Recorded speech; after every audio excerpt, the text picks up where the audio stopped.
ახლა მიიღო ბურთი სანიკიძემ. სანაძე, გიორგი ცინცაძე, წინვალე გადაცემა. თავისებური სტილი.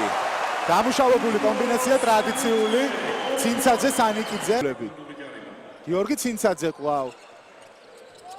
ნახოთ ამჯერად წეს დურჯარიმოთ უნდა შეეცადონ.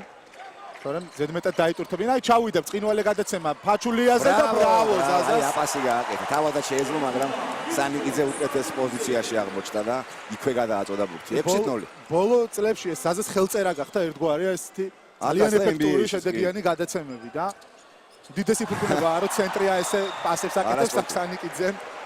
გამოვართვა უბრალოდ ცინცაძე და სანიკიძე. ბრავო, ბრავო. ყველას და ესე ჩადო ბურთი უბრალოდ ლამაზად კალაში.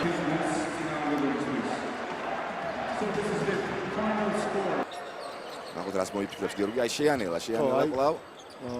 მე ბლოკი უნდა დაუყენოს, ასე გაუჭირდება. ფეხებს შორის გააკეთა პასი. ეჟავა უნდა ჩააგდოს ეს ბურთი, არა. და ბრავო! სანიკიძე გადაუსია და იმედია მონტენეგროსთან ცარიელი სტამი არ უნდა იყოს, რადგან იქ ძალიან დაჭირდება საქართველოს ნაკრებს ხომაგობა და კიდევ ერთხელ, ბრავო! ცინცაძე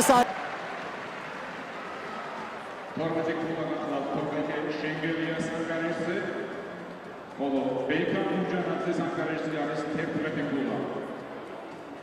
გადაეცემა კონკურსში გამარჯვებულებს ჩვენ ვთხოვთ რომ ჩამოვიდნენ ჩვენთან მოედანზე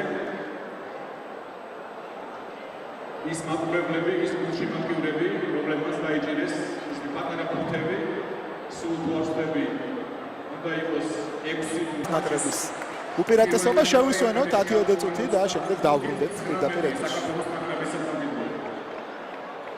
ბურთი სანაძემ და ჩასვა. მას ვერ მოასწრო ფაჩულიამ ჩაჭრაზე თამაში და აქ ხედავთ მეკარის სტილში, ფეხბურთის მეკარის სტილში გადაცემა შეასრულა გუნდა სანაძემ, ძალიან კარგად ითამაშა და სანიკიძის მორიგი 2 ქულა. რასაც მოყვა რა თქმა უნდა. ტრადიციულად აქტიურია და ყველაზე შედეგიანიც არის. ისევ ცინცაძე, კარგი პასი სანიკიძე, სამიანი და ჩააგდო. სამქულიანი. ეს თუარსები პირველი სამქულიანი. შედეგიანი გადაცემის ავტორს.